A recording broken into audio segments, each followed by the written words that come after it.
अत्याचार करना जितना बड़ा पाप है ना, उतना ही बड़ा पाप है अत्याचार सहना। देखते हैं लाइन कितनी सत्य है। आज हम इसी टॉपिक पर डिस्कशन करेंगे। तो मैं आज ये कहने आई थी कि सपोज आपके ऊपर कोई कुछ अन्याय या अत्याचार कर रहा है और आप उसके खिलाफ आवाज़ नहीं उठा पा रहे, चाहे वजह जो भी हो, कि आपकी शायद क्षमता ना हो, कोई पावरफुल हो, जो भी वजह हो। तो इससे क्या होता है, जो अन्याय कर रहा है वो तो इस समाज में अन्याय को फैला ही रहा है, अत्याचार अधर्म को फैला ही रहा है। लेकिन अगर हम अपनी जगह पर अगर उसका विरोध नहीं करते हैं, तो हम भी उसको एक जगह दे रहे हैं, स्पेस दे रहे हैं कि वो कर ले जो भी करना है। भले हम उसका विरोध ना कर पाए, हमारे में वो क्षमता ही ना हो, लेकिन हमें अपना एक व्यू, ओपिनियन, अगर हमारा ओपिनियन उनके ओपिनियंस के अगेंस्ट है तो उसको एक सही अंदाज में बोलना अति आवश्यक है। क्योंकि अगर हम ऐसा नहीं करते हैं ना, तो पता है क्या होगा, वो जो अन्याय कर रहा है वो उसकी जगह बढ़ती जाएगी। अगर हम अगेंस्ट अगर नहीं बोलते हैं तो हम अपना मतलब ऐसे कह लिए कि एक स्टेप पीछे ले रहे हैं, और हम पीछे ले रहे हैं तो वो आगे ले रहा है। इस तरह से अधर्म फैलाने में जितना वो जिम्मेदार है ना, करने वाला, उतना ही उस अधर्म के खिलाफ ना बोलकर सहन कर लेने वाला भी बराबर जिम्मेदार है। अब मैं आपको इसका एग्जैक्ट बताती हूँ कि मैं ऐसा क्यों कह रही हूँ। क्योंकि मैंने अपने चैनल पे एक पहले भी वीडियो शेयर किया है डिटेल में, जिसमें मैंने अपने ऑफिस में सेक्सुअल हरासमेंट, जिसमें मुझे सेक्सुअल कमेंट्स करे गए, वो फेस किया। और कंप्लेंट करने पर सेक्सुअल कमेंट्स करने वालों को सपोर्ट किया गया, सबने सबने सपोर्ट किया। और जिनका एक्चुअली तो कोई लेना देना नहीं इस मैटर से, लेकिन ना क्या होता है, जब किसी हम सोचते हैं ना हमारे साथ तो नहीं हो रहा है तो हम क्यों कहें। ऐसा नहीं है भाई, किसी दूसरे के साथ भी हो रहा है ना, तो भी हमारी मॉरल और सोशल ड्यूटी बनती है कि हम उसके खिलाफ बोलें। अगर हमें ये लगता है ना, जैसे मेरे केस में, यू नो मैं अकेली हूँ, आई एम फाइटिंग, अब हर कोई बस देख रहा है तमाशा, कोई कुछ बोल नहीं रहा है क्योंकि सबको अपनी नौकरी करनी है। वो लोग सोच रहे हैं भाई हम तो अपना सहन करेंगे ना, अपने बच्चों के लिए कैसे भी झुकेंगे और अन्याय को सहन करेंगे, तब तो हम अपने बच्चों को अच्छा फ्यूचर दे पाएंगे। तो जो ये समझ रहे हैं ना कि वो गलत के सामने झुक कर अपने बच्चों को एक अच्छा फ्यूचर दे पा रहे हैं, बिल्कुल गलत समझ रहे हैं। क्योंकि इन्होंने जिस अधर्म को सहा है ना, और जिन लोगों को के खिलाफ ना बोल के उन लोगों को इस समाज में पैर फैलाने की जो जगह दी है ना, तो वही लोग कहीं ना कहीं, उनके बच्चे जब इसी जगह पर आएंगे, जब इस दुनिया में निकलेंगे, जब जॉब्स करने, वही उनसे भी टकर आएंगे।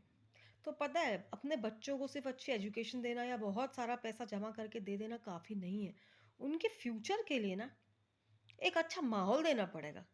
और माहौल तब बनेगा जब हम एक जनरल, वो एक नॉर्मल सा एक क्रिएट करेंगे कि जो है ना, नैतिकता, नैतिकता शुड बी वेरी कॉमन, जो अब है नहीं कॉमन। वो कहते हैं ना द न्यू नॉर्मल। अभी जो नॉर्मल चल रहा है ना, कि भाई जो पावरफुल है उसके सामने झुको, जो पावर में है उसके सामने कुछ बोलो मत, है ना। अगर आपको रहना है, सरवाइव करना है, सर्वाइवल मोड पे जो जी रहे हैं, तो ये चीज़ ना, जितना वो कर रहा है ना अन्याय, अत्याचार, वो जितना रिस्पॉन्सिबल है ना इस धरती पर अधर्म फैलाने के, उतने ही रिस्पॉन्सिबल वो भी हैं जो नीचे हैं और सह रहे हैं। इसलिए, क्योंकि वो जो पावरफुल हैं, जो अपने आप को समझ रहे हैं, वो भी बहुत ज़्यादा, वो कोई पावरफुल है नहीं, उनको वो पावर ना मिली हुई है भगवान से, ईश्वर से, कि आप अपने धरती में इस पावर को ले जाकर, मेरी पावर से ले जाकर आप सेवा करें और सुख प्रदान करें सबको। लेकिन वो तो भगवान को भूल ही गए। भगवान को तो लोग समझते हैं कि कोई इमेजिनरी, मरने के बाद शायद दिखेंगे, तो वो तो भूल ही गए हैं। और जो सहन कर रहे हैं वो भी ये भूल जाते हैं कि वो जिनसे दब रहे हैं, जिनके सामने झुक रहे हैं, डर रहे हैं, ये सोच के कि भाई मुझे तो मेरा परिवार पालना है, वो भी पावरफुल नहीं है। वो भी कहीं ना कहीं भगवान को भूल गए हैं। तो जितना दोष उनका, उतना ही दोष झुकने वाले का भी है। अधर्म के सामने झुकना भी तो अधर्म ही है, अधर्म ही हुआ ना। तो वो भी भूल गए हैं कि वो भगवान नहीं है। तो वो भी उनकी जो विश्वास है वो भगवान में कहीं न कहीं नहीं है, या कहीं न कहीं कम है, या डगमगा गया है। नहीं तो वो बोलते ना निडरता से। तो इसमें पता है क्या होता है, जो एक जो होता है ना, जो बोल रहा है सही के लिए, उसको सपोर्ट ही नहीं मिलता है और वो अकेला पड़ जाता है। और मजबूरी में उसको या तो वहाँ से निकलना पड़ता है, या बहुत सारे एडवर्स केस में तो बहुत बड़े बड़े कदम उठा लेते हैं लोग, जिनमें ज़्यादा मानसिक बल नहीं है ना, मेंटल पावर जिनकी स्ट्रांग नहीं है। तो मैं आपको बता दूँ ये चीज़, ये जो लोग करते हैं ना कि किसी एक के साथ कुछ गलत हो रहा है तो हमारे साथ थोड़ी ना हो रहा है, हमें क्या लेना-देना, हम तो अपने फैमिली से मतलब रखें। ये एटीट्यूड इतना खतरनाक है ना, इस पूरी दुनिया के लिए इतना एटीट्यूड खतरनाक है ना। और यही कारण है कि जब छोटी-छोटी चीज़ें नेग्लेक्ट करते हैं ना, जो छोटी चीज़ें जो बहुत ही छोटे से एफर्ट से ख़त्म की जा सकती, वहीं की वहीं रोक दी जाएँगी। रोक दी अगर जाए, तो वो फैले नहीं इस समाज में। लेकिन क्या होता है, उसको रोकने की बजाय उसके सामने झुक जाते हैं लोग। फिर वो चीज़ बढ़ती है, बढ़ती, फिर वो इतना बड़ा रूप लेती है, इतना बड़े-बड़े फिर क्राइम्स हो जाते हैं, फिर हम सोचते हैं ये क्राइम हो गए, इतने बड़े।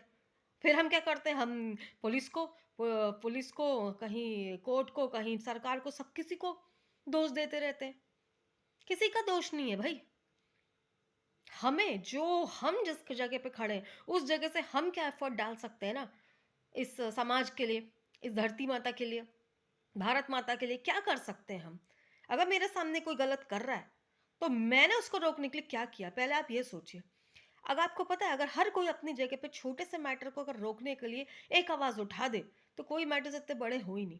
और जिस तरह से मैंने पहले भी वीडियो में शेयर किया है, इतनी सारी प्रॉब्लम्स हो रही है ना, और हर कोई सोचता है भई यहाँ तो कोई बोलेगा नहीं, किसी को कोई मतलब नहीं है, और बोलेगा तो वही, कोर्ट भी जाओगे तो बोलेगा वही वकील जिसको हम पैसा देंगे बोलने के लिए। तो वो इतनी भीड़ जो लग रही है ना, कोई नहीं हैंडल कर सकता भाई। और ये जो लोग सोचते हैं यार, हम कहाँ से न्याय मिले, कहाँ से न्याय मिले, आप सोचिए, कहीं ना कहीं क्या जरूरत है इतने बड़े स्ट्रक्चर्स की न्याय देने के लिए? नहीं, जरूरत है सिर्फ हमारे माइंडसेट को चेंज करने के लिए, तुरंत के तुरंत एक्शन लेने की। हम जिस जगह पे, वहीं पे अगर कोई एक गलत आवाज उठाता है, वहीं की वहीं उसको टोकने की। यहाँ बात सजा देने की नहीं हो रही, यहाँ बात सिर्फ गलत को होने से रोकने की हो रही है। आई होप लोग समझ रहे हैं मैं क्या बोलना चाहती हूँ, क्योंकि मैंने ये चीज़ फेस करी और मैंने ये समझा कि अगर इस ये चीज़ अवॉइड हो सकती थी, अगर वहाँ पे लोग बोलते भाई तुम गलत हो, नहीं तुम ये नहीं कर सकते, दो चार लोग बोलते तो कोई केस नहीं होता, कोई मैटर नहीं होता। तो बात मेरी नहीं है, बात ये सबके साथ हो रहा है, सभी परेशान है, और बहुत पता नहीं किस किस लेवल तक क्या क्या कॉम्प्रोमाइज़ कर रहे हैं नौकरी करके सिर्फ अपने घर चलाने के लिए। लेकिन एक बात मैं फाइनली बता दूं, कि जिनसे भी आप डर रहे हैं ना, ये सोच के कि यार वो पावर वाला है, मेरे पास तो कोई पावर नहीं है, इस तरह से अपमान मत करें ईश्वर का। पावरफुल वही है, उन पे भरोसा रखें। इस तरह से अधर्म के सामने झुकना भी महापाप है। क्योंकि अगर आप नहीं बोलते, आप पावर, आपको लगता है वो बहुत पावरफुल है आदमी, जो गलत कर रहा है, अत्याचार कर रहा है, मुझे उसके सामने झुकना ही पड़ेगा, मैं कुछ नहीं कर सकता, तो पता है आपने क्या कर दिया? आपने उसको अपनी खुद की लाइफ में भगवान की उपाधि दे दी। आपने समझ लिया भाई यही तो भगवान है, अब तो मैं कहीं कुछ कर ही नहीं सकता, कहीं जा ही नहीं सकता। मत समझे, कोई पावरफुल नहीं है, कोई कमज़ोर नहीं है, कोई बड़ा नहीं है, कोई छोटा नहीं है। सबको अलग अलग ड्यूटीज, अलग अलग क्षमता के अनुसार, अलग अलग पावर के हिसाब से दी हुई है, क्योंकि अलग अलग कार्य करने हैं सबको।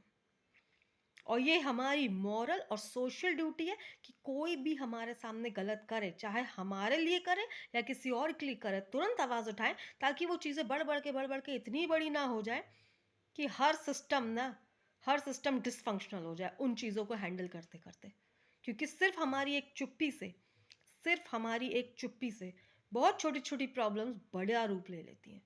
और जब वो बड़ा रूप ले लेती हैं, फिर जैसे मैंने बताया, हर जगह ओवरलोड हो चुकी है, हैंडल नहीं कर पा रहे हैं।